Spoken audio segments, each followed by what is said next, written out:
Rack one. I'm Jism. I'm just Jism. I'm just Jism.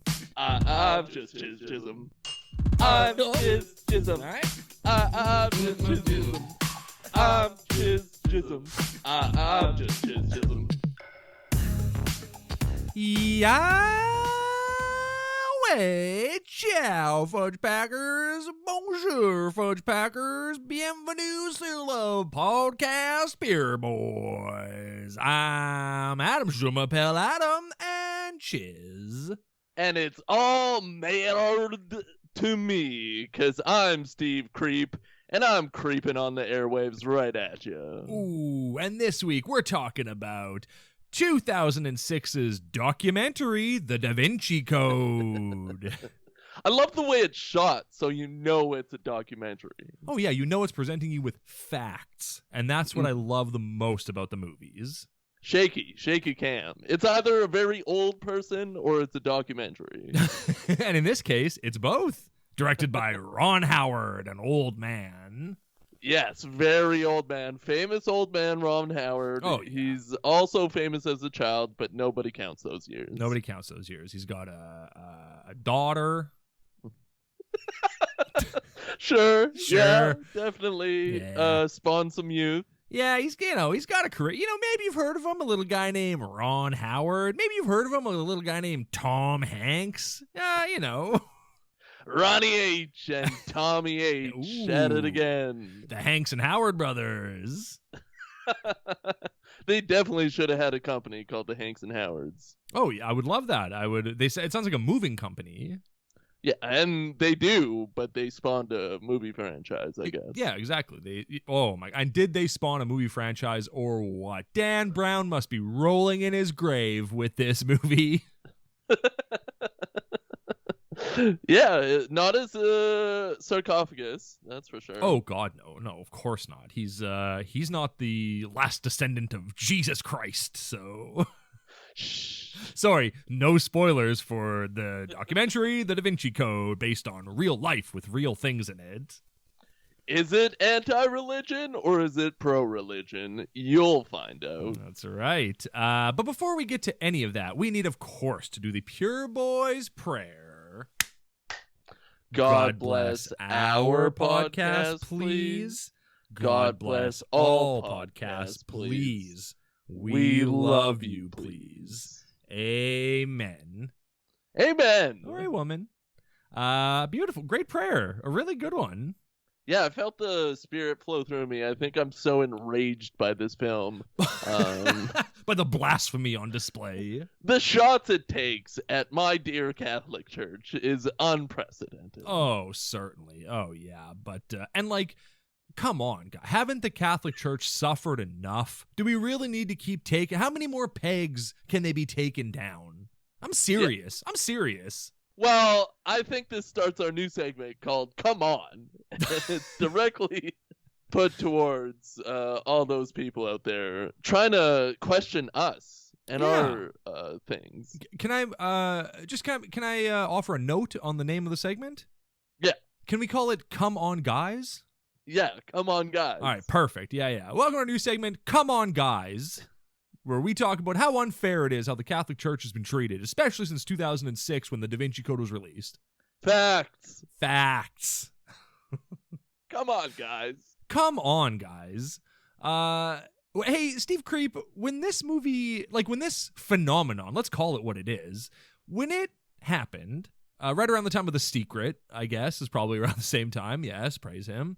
Did you see this movie? Did you get, were you into this stuff? Because this completely passed me by. I didn't even see any of these or know anything about them. I was so slopping wet during this period of time that the book stuck to me. I was told to read this book, and I read it, and it was probably the third book I ever read in my entire life. After the Bible. Really enjoyed it. Oh, yeah? I sunk into this book greatly, and I was very much looking forward to this movie, and I liked it at the time. Really? Yeah, loved it. Damn. Well, I mean, there's a reason why the book was so successful, right? It must be a good, entertaining little novel. Well, it moves you along. There's a very exciting story that you follow, all these clues, all these torrid paths, put in with a bunch of sexual whipping. Oh, how could you not love this movie? Oh, or book series? The male nudity on display in this movie is beautiful. Yeah, especially the priests. Oh, yeah. Paul Bettany's tight little bum. All over the screen. Oh, my throughout God. this entire movie. Tastefully shot by Ron Howard so you don't see his dinger. Don't even worry about it. Bring your grandma. She'll ooh and ah. It'll be fine. She won't have to see a peener. It's fine. Ooh, and it's about Christ and the truth and Mary Magdalene, so they gotta love it. They gotta love it, yeah. Now, where were you, what were you, and how were you during the filming of this movie? Well, I was in Paris, of course, at the Louvre, and this...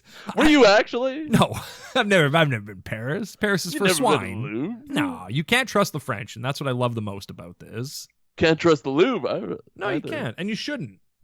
I've never seen one movie where you can trust the Louvre. There's always like a twist or a secret or something hidden under the Louvre. Oh yeah, for sure. Whether it's no matter what it is, maybe it's I don't know. Maybe it's baby boy. Yeah, maybe it's the body of Mary Magdalene. I don't know. Maybe who knows? Maybe. Probably not though. I doubt it. But can you prove that Jesus Christ inseminated Mary Magdalene? That's the whole thing for me. I mean, God, I'd love a whole movie about that where there's a line where it's like, we need to investigate the knocking up of Mary Magdalene by Jesus Christ. Yeah, like she's related to Mary Magdalene, but who cares? Yeah. Where did the spum go? That's what I want to know. Come on, guys. Well, that's our segment for this week. Thank you.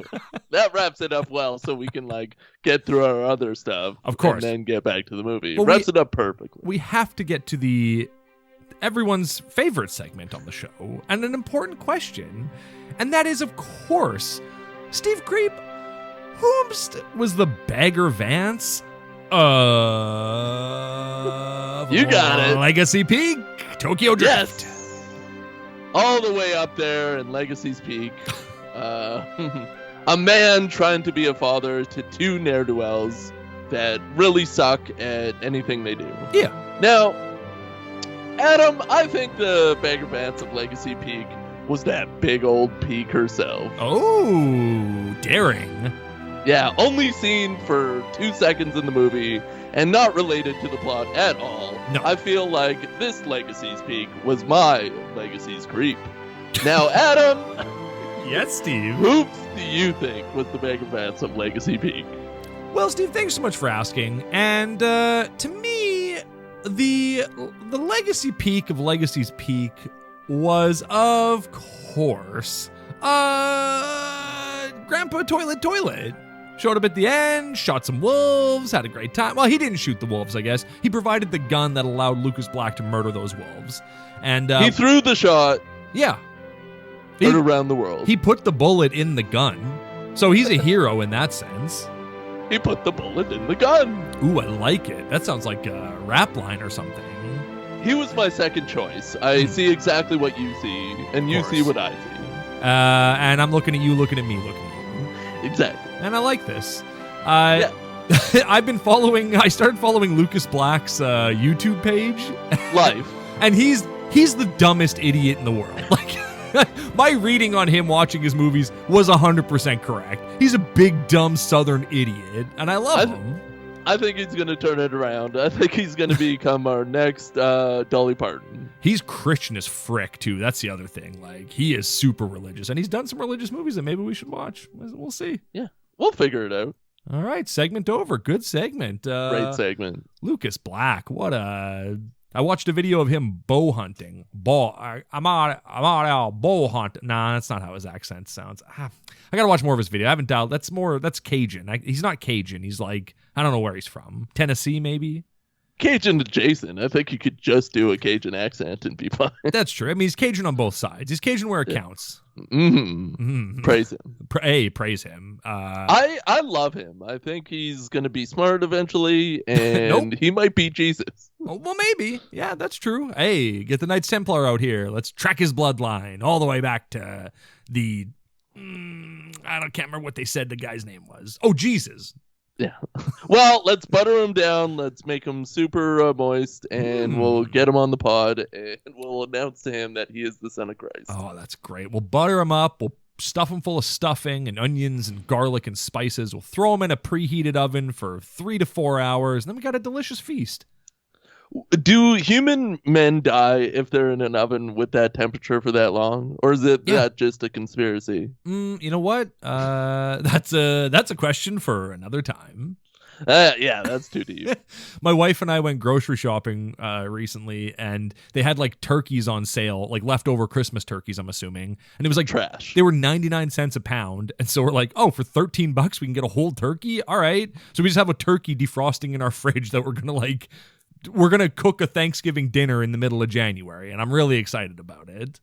Yeah, you could smoke that turkey if you wanted, but like, have a turkey dinner, make sure you have gravy, and buenvenuto. The only things I want to smoke are fat blunts and fat cocks. Amen, brother. Amen. Amen. I tell you. Hey, speaking of fat cocks, we got to get to everyone's favorite segment. The Kevin Sorbo Tweet of the Week. All right, Kevin, you got this. Give it to me now. You got this, Kevin. He pushed this out at 1:32. Time to poo on January 1st. Hey, welcome to 2023, the year of our Lord. 2023, New Year, New Pee. Also, I've gotten my wife saying 2023, New Year, New Pee. So that's pretty fun. 2023, New Year, New Pee. Tell it to everybody. Say it out loud from the rooftops. We need to get this started. Hashtag it. Go tell it on the mountain. Yeah, go tell it on the mountain. And Kevin told this on the mountain. Weird how it seems the only people getting COVID got the jab. Period. Wow, that is weird, Kevin. This is not a political podcast, and COVID is, of course, a political issue, as it always should have been. So, Poignant. I'm glad you brought this up, Kevin. I'm glad you bring anything up. What would we have to do in our lives without you? Yeah, how would we... Kevin... God, cover your ears for a second. Kevin... Kevin, goddamn you. You dumb dink. You're such a little... such a little douchebag, Kevin Sorbo. Like... You are... Like, you're the opposite of good wet. You are bad wet. Exactly, yeah. You're, what did you, he's good wed? What? Good wet. Good wet. Yeah. I don't think he's not good wet. No, he's bad wet. He's bad wet. He's bad wetting. The dome. That kind of worked. I don't know. Hey, Kev, congrats. Don't get COVID. And if you do get COVID, do like all your followers do and don't go get tested. Don't forget to tell God. How are we going to tell God to unplug its ears? Oh, I don't know. I don't know. I guess he's just never going to hear our show again. Yeah, but then the whole humanity will fall into destruction, blah, blah, blah. Okay. That's not my problem. From here on in. Yeah, that's not my problem. God is dead. God is deaf, sorry, is what I meant to say. So there was no point in telling him to cover his ears. No, he's been reading. A joke. He's been reading our lips this whole time, from my lips to God's brain, I guess. How do you shut out God? You go, shout out God. Sheesh. You know, that's a little thing for Gen Zers out there. Yeah, are they done with yeet? I think so. Yeah, I think they're now on to sheet. That's what we used to say back in our day. It's all full circle, baby. Oh yeah, what was that from? Sheet. What's that? Oh, she.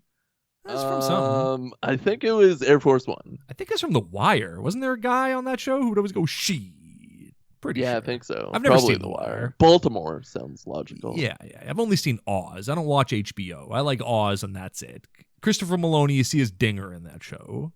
Oz? Yeah. Is he like pure white? Well, he's freshly in jail getting hosed down, so it's not like the most flattering shot, but whatever. Is there anybody in Oz that's an albino? Harold Perrineau? Yeah, because like, is it really a prison show if like there's no albino? Is it really 2006's The Da Vinci Code if there's no albino? I had no idea who the man that you just said was. Who? You said a word and then another word, and it was a first and last name, and I yeah. don't know who that was. Harold Perrineau, star of 28 Weeks Later, star of Lost, Walt's dad from Lost, the helicopter pilot from 28 Weeks Later. I think he's in Romeo plus Juliet. He plays one of Romeo's friends, I think. Oh, the hip hop version of Romeo and Juliet? Yeah, the definitive version of Romeo and Juliet. That's cool. It is cool. I like that movie a lot, actually. And I know people don't like it, but shut your mouths. Don't at me. I don't care. I like that movie. It's fun. I love every version of Romeo and Juliet because at the core of it, the story is pure. Yeah, that's true. It's the most beautiful love story ever told. Yeah. This movie's got a bit of a Romeo and Juliet thing going on in it. Exactly, with the shooting and the killing and the sexy stolen glances. Well, I was more saying that like Jesus and Mary Magdalene wanted to frick, and the church was like, we can't have that happening. So they kind of are like star-crossed lovers in a way. Yeah, well, try to stop us. I mean, they didn't even have condoms. They probably had like the sheepskin thing. Yeah. They definitely used a sheep's bladder as a condom for sure. Why didn't they just use the skin? Why didn't they the skin? Just pull out, stupid. What are you doing? Had they not invented pull out in Jesus' era? Ridiculous. I think it was a religious thing. Right. The Pope was like, hey, no more pulling out, all right? Yeah. Do something else. And then they went to sheepskin. Pinch it shut or something. I don't care what. You just pinch the tip of it shut. Out of whatever. Why not use like something from the sea, something slick, like a sea cucumber? Yeah, like a sea cucumber or like the skin of a whale. The blubber of a whale. Yeah, something of the sea, so it's already wet. Right, chicken of the sea, something like that. Yeah, something. I don't know what, but something. Like a chicken skin. Ugh. What about just like an eggshell? And you had to be very delicate. As you should always, because that's true. That's the most promising area of human body. Do you think people had figured out 69ing in Jesus' time? Do you think that was a thing that people did? See, what I always get back to is it's going to be tough with the sand. Yeah. So, like, do you just, like, go into it and doggy style all the time? Because that's the easiest entry point. I don't know. I mean, they wouldn't. I mean, that's the oldest name for it. They wouldn't be calling it like reverse cowgirl or anything. This cowgirls didn't exist back then. I'll tell you that much. They might have called it reverse cowgirl. That would be wild. That's where cowboys came from. My wife is sitting right behind me, and I'm feeling very self-conscious about this discussion that we're having. I can see her in the camera of my on our Skype window, and I'm feeling very self-conscious talking about 69ing in Jesus' time. Yeah, because you guys famously don't 69. No, God, no. 96, butt to face. 96 is just another 69. Well, that's a good point. Yeah, kind of. No, not really. It's like, I don't know what it would be. You put your legs on the other person's shoulders, I guess. Bend your knees and put your calves on their shoulders. Dangle your feet in their face, I guess. I feel like either way you're staring at the wrong hole. I mean, that way you're staring at nothing. You're looking at the wall. You're watching TV, and she's looking out the window. You might as well just put a bag over your head. Yeah, exactly. Hey, amen to that, brother. It's weird to think that if people busted back then, they'd just be busting in sand. Well, that's the greatest grift in history. The greatest grit in history. Probably where plants came from. Like God created all the humans in the sand, and then they started coming in the sand, and then blah blah blah evolution. Blah blah blah. Theory of evolution. Darwin was correct. Yeah. Well, maybe the semen solidified into bones, and that's what we all think are dinosaurs. Oh, well, it is the devil. The devil did bury them to trick us. Yeah, but it was just group cum techniques in the sand. Right. And they were like, hey, look at this. We learned how to make teeth. Yeah. Yeah. Pretty cool. That makes sense. It does make sense. That's pretty cool. Last week you talked about, while we're on this topic, you called Jesus the biggest cuck in history, and I appreciate that. But the Pure Boys would like to issue a correction. Jesus Christ was not, in fact, the biggest cuck in history. His father Joseph was the biggest cuck in history. Oh yeah, because he would have had to watch. Yeah, he watched this nightmare angel just raw dog his 13-year-old wife and knock her up. Cool. Right. Because Jesus is the, the happenings of that cucking. He's not the cuck himself. Exactly. He's like the little baby cook. Yeah, we always want to correct ourselves on Pure Boys corrections because we're just spouting bullcrap the whole time, and we got to sanction ourselves. And like we're fair and we're balanced and we're honest and we're anything but dishonest. We fair, are balanced, honest. The Pure Boys credo. Exactly. We love you, please. We love you, please. Hey, let's go. Let's God. It's time to talk about the history of the world, aka the Vinci Code, 2006. I learned so much about the world and how people interact with it from this book and subsequent movie. Yeah? Did you see all the movies? Because we're watching all three of them. Spoiler alert for the next 2 weeks, but we're watching all three of these.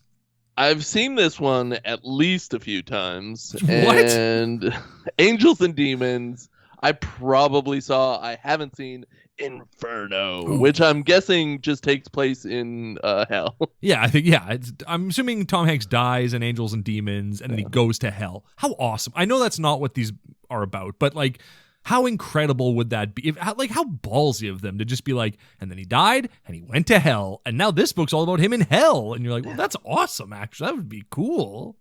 Drags a woman down with him. Sure. And hell's this different worldscape that Robert Langdon has to figure out clues to get out of and into purgatory. Well, thank God he's a Harvard symbologist. He really knows his way around hell. There is so much made up bullshit in this movie. Like so many things where like the one guy who introduces himself to him who's like, I'm from the something like the French FBI, and you're like, well, that's not real. What are you talking about, bro? Or like, French, you can't trust the French. That's the problem. No. Or the woman in this movie who's like, oh, I work for the French police cryptology. I was like, what are you talking about? That's not a thing. All the accents in this movie are just a little off. Like the person who's teaching him all these accents were just kind of messing with him a little bit. That's true, yeah. Just kind of like funking with them a bit. Be like, look, just put a little funk into it. This is how an Italian sounds. That was probably Howard's hand on the linguistic person. Oh, yeah. Absolutely. Heavy-handed. The first thing we see in this movie is a picture, like a painting of naked children. And I was like, well, that's pretty on point for a movie about the Catholic Church. You nailed it, guys. Yeah, did they have wings, though? Nope. That saves it. Nope. They were just no wings. Hog out, naked in the streets, in a painting. Al fresco. Maybe it's supposed to be cute, like an origin story. Yeah, it's like those pictures of like kids pissing on tractor tires or something like that. Yeah, or over like the Declaration of Independence. Yeah, or Calvin pissing on Hobbes or whatever that decal is. Unsanctioned, not by Bill Watterson. He didn't approve that. He might, though.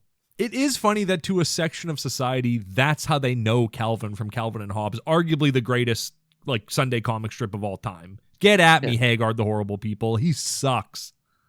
I don't like Haggard all that much, too, but the pissing is the thing. You were more of an Asterix guy. You didn't really care about Haggard. No, I didn't give a care about Haggard at all. No.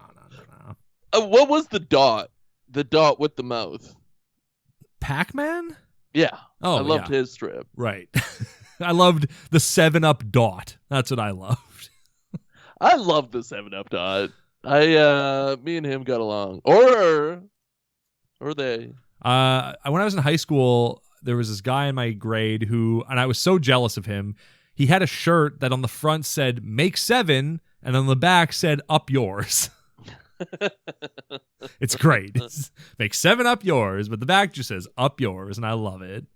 the reason why I love it so much is that it handcuffs the teachers that just want it out of the school. Mm-hmm. They can't do anything. All he has to say is, "Don't walk behind me." Then. Yeah. Don't walk in front of me. Yeah. Either way. Make 7. Stop looking at me. Yeah. Make the girls wear non-spaghetti straps so the teachers don't want to frick them, please. Nah. Cover up those shoulders. These horny teachers can't handle it. It's your fault, teenage girls. All shoulders should be covered in a school setting. Agreed. And knees and tits and ass, obviously, and cocks, of course, but tits and ass and cocks. Yeah. Why don't we just like trifecta. uncover all that and then cover everything else? That's interesting. Cover up people's faces so you don't know who it is, and you just fine. You want to see tits, there it is. Now you don't even get a person with it. Tits, there it is. Hey, tits, there it is. Hey, speaking of tits and ass, we get a little Paul Bettany butt. We already talked about it, but there it is on full display. Who's Paul Bettany? What do you mean, who's Paul Bettany? What do you mean? Maybe you've heard of a little thing called... The Da Vinci Code? Yeah. Maybe you've seen a little Lucas Black movie called Legion, starring Paul Bettany as the angel Gabriel. Yeah. Oh! Him. Yeah, Paul So. Bettany. The only ass that you see in this movie, other than the, people in the painting. Other than Alfred Molina, am I right? As soon as I saw Alfred Molina, I was like, ooh, Steve's going to have some choice words about that guy. He hates Alfred Molina. Do I? In a past episode, you talked some mess on him, but I think you were just confusing him with somebody else, or you were just making a joke. I don't know. Yeah, I think I was just making a joke about the original Batman. Oh, shut up. There's a flock of turkeys in my yard. Oh, my God. There's a whole bunch of turkeys walking around right now. Holy Dinah. That's awesome. Anyway, Paul Bettany. Do you think those flock of turkeys are about Alfred Molina or Paul Bettany? Like, which side of the fence would they land on? What do they represent? Whose butt would they rather see? Yeah. Well, probably Paul Bettany's, because we already know what we're getting. I guess, but like Alfred Molina, that's the mystery. You don't know what his butt looks like under that bishop's robe. Yeah, his body could be anything. His body is definitely a cinematography wonderland. Oh, I mean, his body is a wonderland for sure. Definitely. Uh-huh. I really like that we finally get some whipping in a Christian movie. They didn't do. There was no whipping in the Easter Lamb or whatever the hell that movie was. Oh, there was probably a lot of whipping in that movie, and of course, just happenstance in I can't think of the movie. This guy's been vaping all morning. Not all morning. I saw you hit that thing as we were doing a segment, so yeah, during that segment. Oh yeah, that's fine. Yeah. What are you trying to say? Yeah, that's past me. Okay, that's fair. Yeah. I do. So Tom Hanks plays a character named Robert Langdon, who is a professor of symbology at Harvard. Dumb, pointless. I do love when he's like teaching or doing that like conference or whatever it is, and he's showing symbols, being like, "What do you think this is?" And people are like so excited to yell out their dumb bad answers. Yeah, the answer that he's trying to pull you into, obviously. And the people are like tripping over themselves to give him the wrong answer. Well, they're college students, so that kind of tracks. Yeah, a bunch of libtards in college getting higher education. Stupid idiots. No, it's the trident. Yeah, I that was my favorite one, where he was just like, "And what about this?" And that woman says something in another language, and he's just like, "In English, please." Adios mio. And it's like clearly a trident. Like it's clearly a Poseidon's trident. And she's like, "It's the devil's pitchfork." It's like, all right, calm down. You can see splashes of the ocean.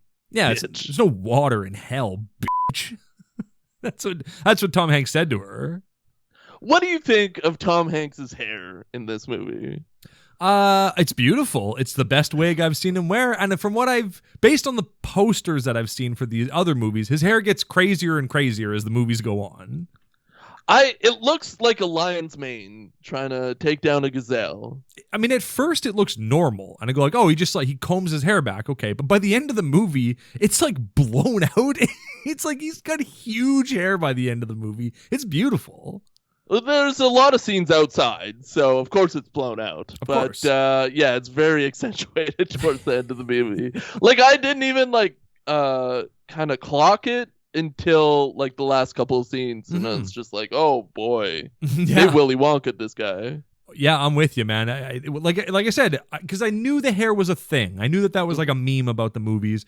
So I started watching. I was like, I don't get it. This is like normal hair. And then I kind of forgot. And yeah, the same like with you. But by the end, I was like, oh, I get the memes. This hair's ridiculous, and I'm here for it.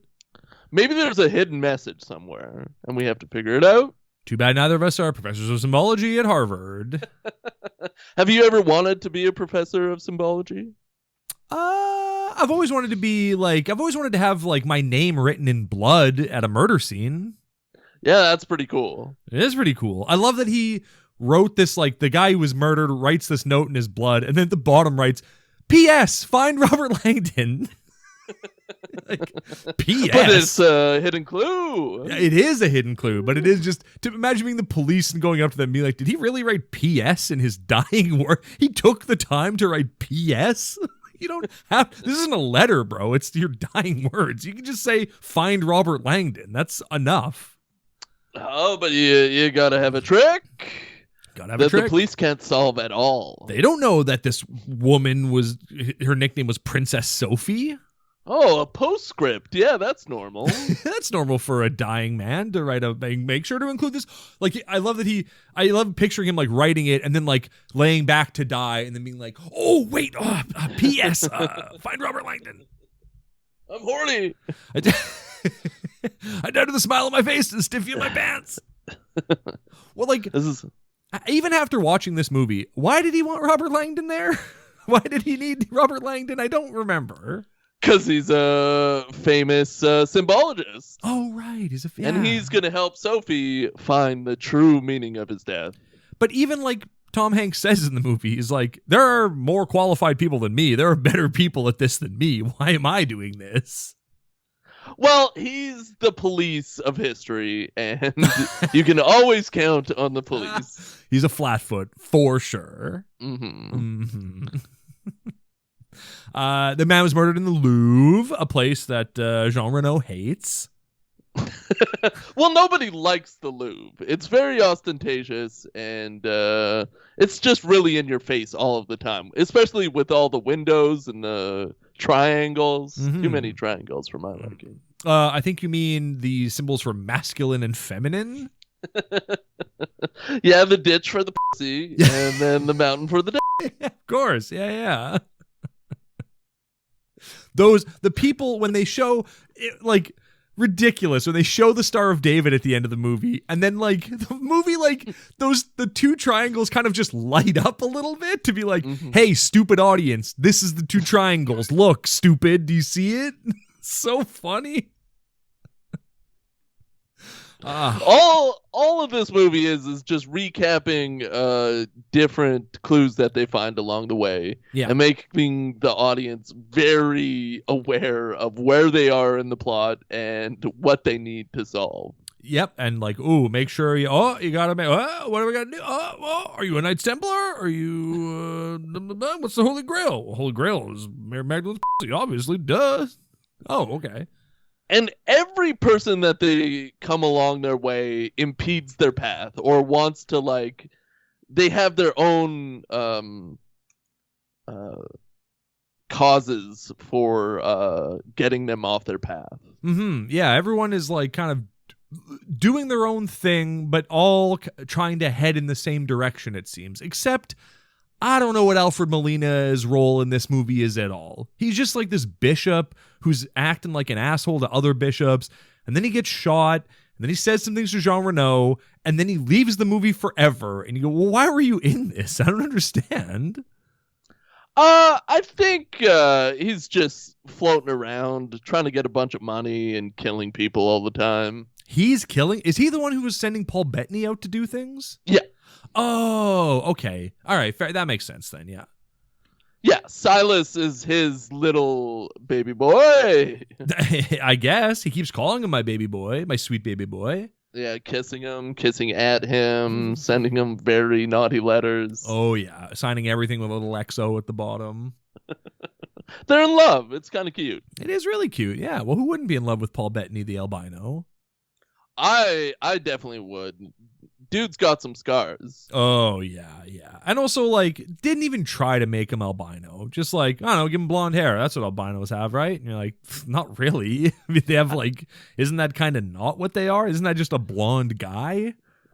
I think they just like threw a bucket of milk on him when he arrived on set, and then let it dry and asked him to do his thing. He's like, all right, I guess so. Am I going to get like red contact lenses or something? Are you going to like dye my eyelashes? Like, albinoism can be pretty, intense looking. And they're like, nah, you just dye your hair blonde. That's good enough. No. We want to make you fuckable. What about my pubes? Well, you'll be shaving those off. Don't worry about that. We need you smooth and hairless, Paul. Don't you ever worry about that. I thought his nudity was very classic, very well done. Mm-hmm. Loved seeing that torture garter belt that he was wearing. I don't think I've ever seen one of those in like a old barn or anything. What do you mean? Wasn't your wife wearing one at your wedding? I thought I saw you climb up her dress and take it off with your teeth. Ah, that was in secret. But I saw it. Okay. I was looking through your windows. Okay. Yeah. Oh, yeah. What is the origins of a garter belt? Is it that? Is it the spike thing? I don't know. You're going to have to talk to Robert Langdon, professor of... He's got the skills to pay the bills. Did you see what the name of his book was? The Da Vinci Code. No, Robert Langdon's book that he keeps like looking at and trying to sell to people. No, I didn't see. It like the title of the book sounds like the title of a pickup artist book because it's called Symbols of the Divine Feminine. I'm like, that's definitely a pickup artist. It's just like, of course they would call it something like that. Well, you don't go to a bunch of colleges and give speeches just for your own sake. You get it. You do it to get laid. Yeah. And Tom Hanks is getting laid in this movie. Maybe that's why he specifically asked for Robert Langdon, so he could have sex with Sophie. There's no evidence that they ended up having sex. No, but I think it's strongly insinuated that grand priest of the Knights Templar wanted them to. Which one's that? Who was that? The grandfather. The man who died at the start of the movie. Right. Yeah, exactly. I have so many notes for the first 20 minutes of this movie, and then my notes trickle off to very little. I mean, that's not true. There's stuff that I wrote down for the rest of the movie, but man, this movie just did not keep my interest. It was fine, but it's 2.5 hours long, for God's sake. It's a really long movie to watch a couple go through like 3 clues or something like that. Yeah. Like, it's not like the cryptex and then the fleur-de-lis, and that's basically it. The fleur-de-lis, then the cryptex, and then they got to find the tomb, and then that's it. Yeah, and then, that's it. Then they got it. Yeah. There's a lot of stuff in the book that they are forced to show to appease all these book buyers, because like this book sold so many copies, and they really had to appease people. Trying to make a movie out of book is a really hard thing because there's all these little details and backstories that get filled in, and Ron Howard does his ever-loving best to fill all of those in, and they're very unnecessary. Like the back story for the albino, you don't need that. You see that he's covered in white, you know he's the bad guy. Yeah, you know he's got milk on him. He looks different than a normal person, hence bad guy. Duh. You know he's got milk on him. I love when Alfred Molina gets shot and he's being loaded into the ambulance and they just put like a gauze pad on the bullet wound on his robe. It's like, well, that's not doing anything. He's just bleeding into his jacket. Bad paramedic work. Terrible paramedic work. At least like put a lighter in that wound and, seal it up. At least make Alfred Molina do a topless scene. Yeah, he probably just wouldn't want to go topless. Yeah. Well, you couldn't confuse the audience. Once you take off his robes, how do you know that's Alfred Molina under there? Oh my God, it was Alfred Molina the whole time. Oh shit. Oh, she. I don't know. I'm just trying to look at things that that I liked. Okay, so you read the book. Did you read Angels and Demons and Inferno, or did you just read the Da Vinci Code? I think just the Da Vinci Code. That was too many words. It was a very light read, though. I swam through it, and I wasn't a very good reader at the time. I mean, that doesn't surprise me. There's a reason why books like that and Twilight and 50 Shades of Grey are huge smashes that just break records, because they're written for any dummy to pick up and read. Yeah. And if you want to read Under the Tuscan Sun, you got to work for it. You got to earn the good parts of it. You don't just get them handed to you. Well, for maybe less intelligent people, this is an elevated thriller. And for maybe intelligent people, this is a lowbrow, fun, pulpy movie. And it just hits all quadrants. Oh, yeah. And for really unintelligent people, this is a documentary, and we need to break into the Louvre to uncover Mary Magdalene's tomb. I guarantee that happened. I guarantee there were people that were walking around after this movie being like, did you know that the Knights Templar and blah, blah, blah, blah, blah, blah, blah? And you're like, wow, that's cool, bro. Oh, yeah. People were definitely reciting this as absolute truth for years, if not to this day. This changed people's lives. Oh, yeah. Did you know they murdered all the Knights Templar on Friday the 13th? And that's why it was on Friday. That's why Friday the 13th is a thing? Did you know that? I mean, I guess. I don't know. Did you know that? What I learned is that the church is the cause of millions of deaths throughout time. You just learned that? They were all justified. Oh, yeah, absolutely. To protect imagine if people thought that Jesus wasn't divine. That would just cause this whole thing to crumble. And I love that at the end of the movie, they're like, well, maybe we should continue lying about this. And you're like, why? Why not destroy the Catholic Church? That'd be fun. That'd be a cool thing for you to do. Descendant of Jesus. I assume the Vatican had a huge hand in writing this movie, made sure they were right behind Brown Howard the whole time. Yeah. And they definitely made up that ending. Absolutely. They definitely had a knife in Ron Howard's back the whole time, being like, tell them to say that they shouldn't destroy the Catholic Church. You tell them to say that. Well, it's in the script. They're already going to say it. Oh, have some M&Ms. Oh, do you remember Happy Days? Craft Services is great. Henry Winkler is still my best friend. I could see it. Henry Winkler is a saint. He is. Yeah, he should be canonized and buried in the basilica. But somehow Ron Howard, in my mind, is still way older than him. I know, right? Yeah. Hey, here's what I learned today. The more penises you have, the higher your rank. Boys will be boys. Hey, boys will be boys. Oh, that's true. How many vaginas does it take to get in charge? I mean, there's not a number. There's not a number. Nope, because you can't. You got to flip those vaginas upside down if you want to get anywhere in this world. I do have an update about the numbers in this movie. In this film, they say there were 50,000 deaths in the witch trials, and now it says 80,000. Wow. Yeah. Like they possibly millions though. Like they went back and ADR'd that line. The numbers, yeah. Can you say that?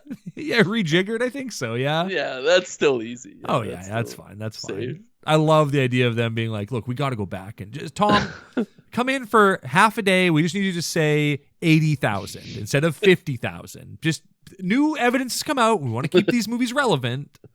Guys, I'm in Australia trying to film a movie, and I think I have COVID. Guys, I'm one of the first celebrities to get COVID. Do you think they paid him to say that? I think so. And I think he was faking it the whole time. Yeah. It's a scamdemic, plandemic. The actor supreme finally comes out and says, "I got COVID." Oh, the voice of a generation. The voice of the Pepsi generation, for sure.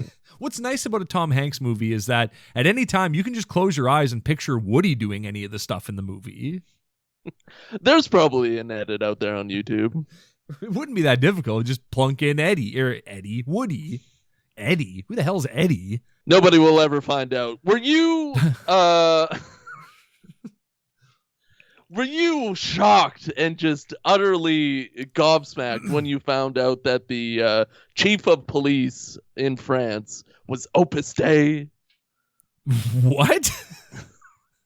I am now, because, okay, full disclosure, the version of this movie I watched did not have any subtitles. So there are long scenes where people are speaking French, and I'm going, I don't know what they're talking about.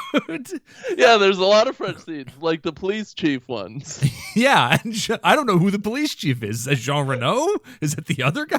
I don't know. So the police chief is talking to one other police guy there, and he's like, hey, you know I'm an Opus Dei, right? And he's like, yeah. What is it? What's an Opus Dei? The Opus Dei are the people that are trying to keep the bloodline of Christ under wraps. Oh, that's the secret sect of the Catholic Church that the priest is a part of. So it's like the people at the end of the movie that come, like, that meet Sophie and they're like, we're here to protect you. That's the Opus Dei? No, they're the opposite of the Opus Dei. They're trying to keep, they're protecting the bloodline. The Opus Dei are part of the church that are trying to snuff that all out and did all the witch trials and stuff. Oh, okay. They're not very good at their job, though. Like, how hard is it to track a bloodline? It can't be that hard. And, like, all you have to do is kill one baby early on and it's done. And they didn't do that? And they're still Jesus babies to this day? Bad job, Catholic Church. Bad both. Whoa. Bad both on both sides. Hey, bad both. They both don't do a good job because, like, thousands, tens of thousands of people have died keeping this one dumb secret under wraps. Yeah. And probably the worst secret of all time, maybe. Definitely. Oh, yeah. The worst secret in this movie, anyway. Like, the second they introduce Sophie and then they talk about how, like, Jesus's bloodline, I was like, oh, that's her. Okay. Yeah. Great. I just saved myself 2 hours. Great. Oh, the only woman in this entire film? Yeah, it's her. Yeah. Oh, the only person who's not Tom Hanks in this movie? Yeah, that's definitely Jesus's kin. But I thought Jesus's kin was going to be Alfred Molina. That would be great, or Paul Bettany. Or Paul Bettany. That's a true thing. I do like in the flashback to the death of Sophie's parents, how they because they in her memory they die in a car accident or something like that. Mm-hmm. And in the memory that they show, she's in her and her brother are in the back seat, and both of her parents, they're driving. Both of her parents are looking over their shoulder in the back seat, like smiling at her, and then a truck just hits them head on. Like, well, if that's how it went down, then they all deserve to die. Because that's why would you do that? That's so stupid. Why would the driver look in the back seat for any longer than a half a second? Well, it's exactly what happened when I hit the ditch this past weekend. I was looking for a moose, a Haitian moose, and took my eyes off of the road just for a split second and went right into the ditch. So, I mean, I feel for this guy. Accidents happen. Accidents do happen. Accidents happen. Presumably the accident that crippled Sir Ian McKellen in this movie. He's a great twist. I guess. I like a rich guy in a mansion that has lots of money. Mm-hmm. Yeah, and is eccentric as frick. And has the airport hangar in London that you can very, very swiftly smuggle people out of and into a car. I love that. Like, so they're being pursued. They're flying to London, and as they're coming in for a landing, they can just see the police swarming the airport, and they're just like, oh, shit. Well, like, I guess take off again, man. Like, what are you doing? There's got to be another airport you could land at. But anyway, and then they the plane lands and just makes a V line for a hangar, and the cops are chasing them, and then they get to the cops get to the plane, and they're like, everybody off the plane, and it's just Ian McKellen and his pilot and his helper, and you go like, oh boy, what happened to them? And then they show what happened, and it's just, they just got out of the plane quickly. Yeah, and went to the car. The police searched the plane haphazardly, and then say, "Oh, you're free to go. Yeah, that's fine. Don't worry about the car. It's fine. Yeah, don't search any of the rooms in the hangar or anything." Yeah, Paul Bettany just, even though he was a hostage, just without issue went with them to the car. Didn't make. If he would have stopped for a half a second, they would have been caught. But he's just like, "Yeah, I'll get in the car. No problem. Yep, easy, easy, like Sunday morning going to church." Church movie, yeah, church.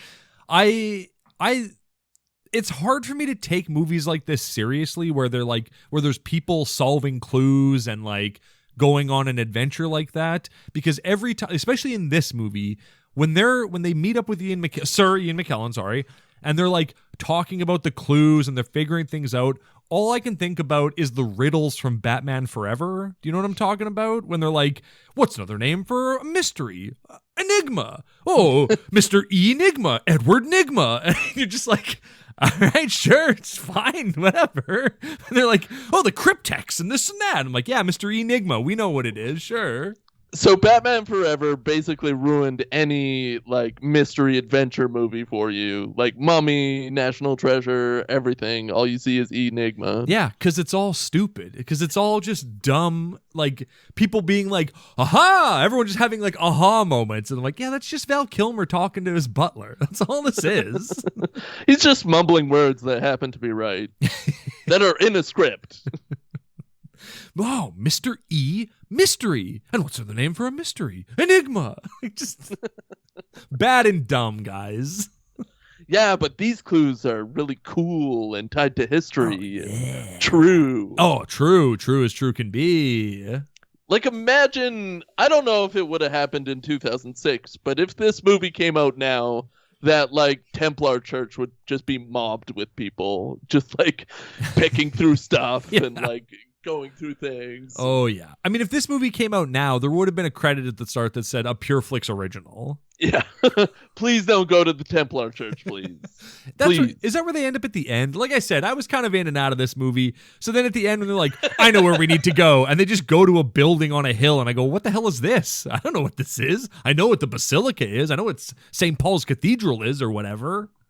This is a church that the Templar built, I guess, to hold all the secrets that I guess the church doesn't know of, or probably does know.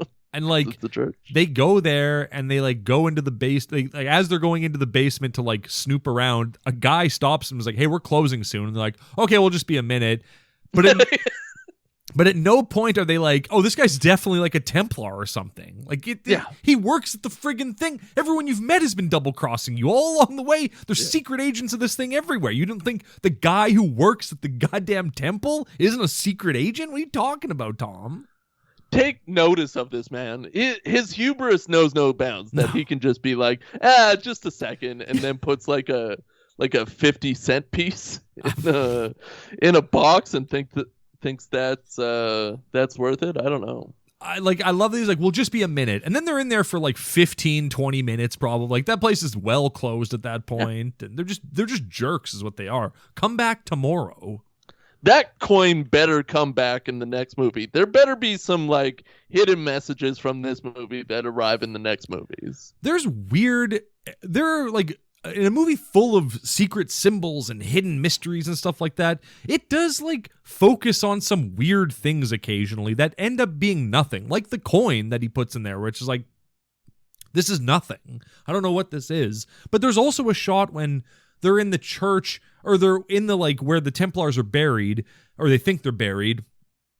And then like Paul Bettany attacks them, and Sophie like falls, and they make a point of showing her like smashing her knee on one of the Templars like tombs, and then later on she's like wiping blood off her leg, and then it never comes up again. Like, why did you take the why is that in there? That doesn't serve a purpose. It's just this weird little thing that's really highlighted for no reason. Well, I think once we get to Inferno, all those answers will be solved, because I feel like it's that, or Ron Howard was just trying to direct the crap out of this movie. Yeah. And just had a lot of leave-ins. Oh, we gotta leave in the shot of her falling and scraping her knee. How else will people love blood? People won't even notice the inconsistency when she just drops to her knees near the end of the movie and doesn't even flinch as if her leg wasn't busted. A leg never stays busted in like any movie, though. True. Yeah. Yeah. What did you think? Let me paint a scenario for you. Let's say you're on a global treasure hunt trying to find Mary Magdalenes, and you're in this church, and Sir Ian McKellen who has like bungled up legs or something. When he needs to, he's got bungled up legs. He walks with 2 canes or whatever. Catches the cryptex though. Catches that cryptex. He takes you hostage in a very public place with a 6-shooter gun, with a gun with 6 bullets in it, and goes like, no funny business, or things are gonna get dangerous. Why wouldn't you immediately go like, he's got a gun? This man has a gun, he's taking me hostage. I'd put that gun right in my mouth and stare right into his eyes. Because that's the move. When anybody has a gun on you, you put it right in your mouth. Yeah, you show them that you alpha dog them. You show them you're not afraid. Yeah, of course, this is the move that I learned from the movie Alpha Dog. Yeah, of course, yeah. Just the audacity of Sir Ian McKellen to be like, all right, no funny business, all right? When it's like, what are you going to shoot me in front of 400 witnesses? Like, nah, I'm not worried about you, bro. Rich people, man. They know no bounds as far as shooting people in public. Or also, just kick his canes out. Like, he can't walk. Just kick his canes out, bro. He is not the dominant person here. Just because he's got a gun, just kick his cane. You don't even know if he knows how to use a gun. I thought the final twist was going to be that he doesn't need the canes. Oh, that would have been wild. But much like Dr. House, he developed hip issues from pretending to need the canes for so many years. Yeah, this movie's always compared to Dr. House and the House. Of course, yeah. What else? I don't know. What else happens in this? The cops shoot Paul Bettany, ACAB as always. Yeah, suicide by cops. It's a tricky issue when it comes to the church. They love it, though. You think he'll go to purgatory instead of hell? I mean, he kills a lot of people in this movie. A few. He kills like 2? Yeah, but also like a nun. That's seems true. Pretty bad. And like bashes her head in. Like, not a nice death either. A very ugly, messy death. Like, this might be one of the biggest Christian movies, certainly monetarily, of all time. Well, and it's below Passion of the Christ, I'll tell you that much. You think? Definitely. Oh, yeah. Passion of the Christ made... I'll look it up. You finish your thought, I'll look it up. Well, what was my thought? I don't know, man. I'm sorry. This is a big movie, is what you're saying. This is a very big movie, but I don't know if it's pro-religion or anti-religion. Right. Yeah, that's a good point. Yeah. Oh, my God. I think if you look into it and like read the, clues on the screen, it is very anti-religion. But the religious people co-opted it as a pro thing. And then I guess that's what they do. But at the end, they just decide to be pro-religion. They just go like, yep, and it's all good in the end. Jesus was a man. Definitely keeping it a secret. And what all those people trying to kill us wanted. Yeah, and also just letting the church continue to commit atrocities. Like, now the blood is on your hands, Tom Hanks. It wasn't on your hand. You had a chance to wipe your hands clean, but you Pontius Pilated it, and now the blood's all over you, bud.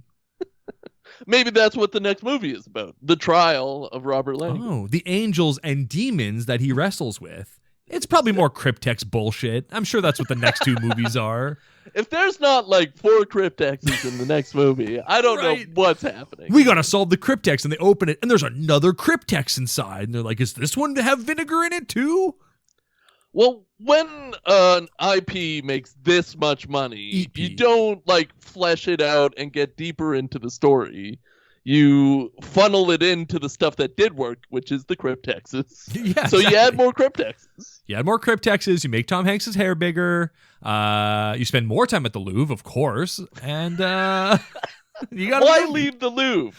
You got a smash hit called Angels and Demons. Yeah. Yeah. Why leave the Louvre?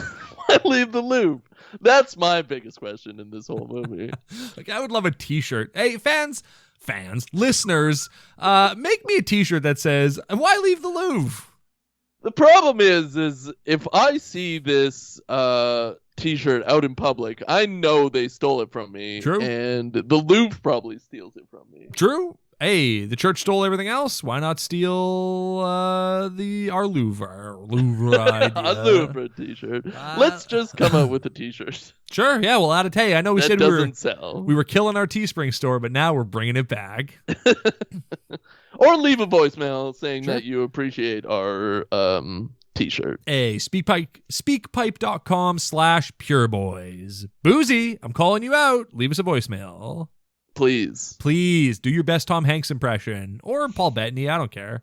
I mean, what else? I don't know. Did you look up the numbers? Because I got Yes. them. Sorry. Yeah. You were absolutely correct. The Passion of the Christ made $612 million at the box office at the BO, and friggin' Da Vinci Code made over $700 million.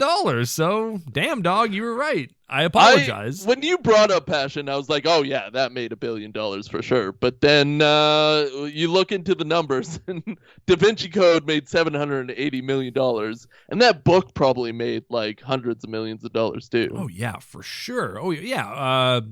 Dan Brown is sitting pretty right now. It probably made more than Star Wars. He probably never know how to make my book again. Star Wars. It cost Dan Brown Star. I would love give Dan Brown a trilogy, Disney, please. Yeah, take Dan Brown into space. Oh my god. If there's anything that, I mean, Jesus, it wasn't like the most recent Star Wars movie, the 9th one, whatever the hell it was. Mm-hmm. There's like a cryptex puzzle shit in that, right? They got to look at a knife and go do a thing. And that's no different than this movie. Yeah, it's either a mystery, a bank robbery, or a death. Ooh, a mystery. Do you mean a Mr. E? Mr. Enigma. Edward Nigma. That's good. That is good. Why do you think Ron Howard and the famous Tom Hanks decided to do this other than money? No other reason. There just doesn't, like, it's all well done, but it just doesn't seem like there's any soul, baby. Well, that's because Jesus isn't a divine. He's just a man. And they decided, the church friggin' decided in 300 AD that he was holy, actually. Just kidding. He was actually the son of God. Yeah, this movie is definitely cursed. Definitely. This movie should have had the interview treatment and never come out.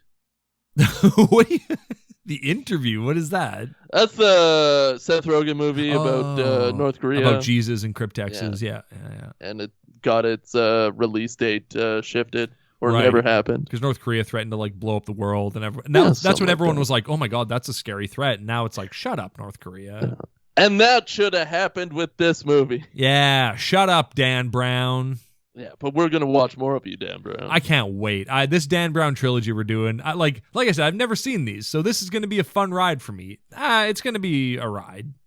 This is real God stuff, and I love lapping it up. Oh, beautiful. Real quick, one last thing. I love at the end when they reveal that Sophie is the descendant of Jesus Christ. But it's like, yeah, of course she is. If you've ever seen a movie before, of course she is.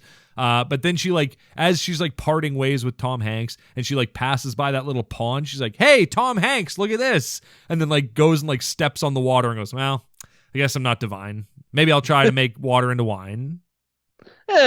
Well, you got to take the blows as they come, right? You can't win them all. That was a fun little cheeky moment. Oh, you know what? I didn't even talk about one of the things I loved about this movie, genuinely loved about this movie. All of the flashbacks that they show and all the stuff where it's Tom Hanks and her are walking and in a building, but then around them is the hundreds of years ago what the building looked like and all the people milling about. I really liked all of that. I thought that was all really cool. Yeah, it's great artistry. Yeah. It really brings you into the feel of it all. A great artist named Ronald Howard. 6-shooter himself, Ooh. Ron Howard. Hey, Steve, can Christians eat pork? Well, I thought if any movie was going to tackle this topic, it would definitely be a movie talking about symbols and religious artifacts and how it's impacted our life in current day. But I don't remember them eating pork. I don't remember. I think the answer to the cryptex was porks. But Pork. other than that, I don't think Christians can eat pork. Not based on this movie. No. Porks. Adam, do you think Christians can eat pork? Nope. Based off this movie? Nope, definitely not. There's no other than the pork's cryptex answer. That's it. I love that the answer to the cryptex is apple, but when they were talking about it, I was like, it's probably Jesus, right? Like, it's probably something stupid like that. Oh, nah, apple. Okay. Because that's the orb that fell on Sir Isaac Newton's head. Jesus. Sure, why not? Yeah, Isaac Newton was around in like the 1600s, so this was definitely made after that. This movie? Yeah, it was made in 2006. The cryptex. Oh, the cryptex. Gotcha, bitch. Gotcha, bitch. Hey, next week we're watching Angels and Demons. Very excited because that's like, this was the movie. I knew a little bit about this, the Da Vinci Code. Knew a little bit. Okay, it's a globe-trotting shit. Whatever. It's a Jesus, whatever. London, France, pants. I know nothing about the next two, so that's even more exciting. Yeah, I'm right there with you, but only when it in regards to the last movie. I know everything there is to know about Angels and Demons because I saw the movie once. Can't wait to talk to you all about it. And so until next time, I love you. I love you. We love you, please. Ho, ho, ho. Merry Christmas. I'm Jism. I'm just Jism. I'm just Jism. I'm just Jism. I'm just Jism. All right. I'm just Jism. I'm just Jism. I'm just Jism.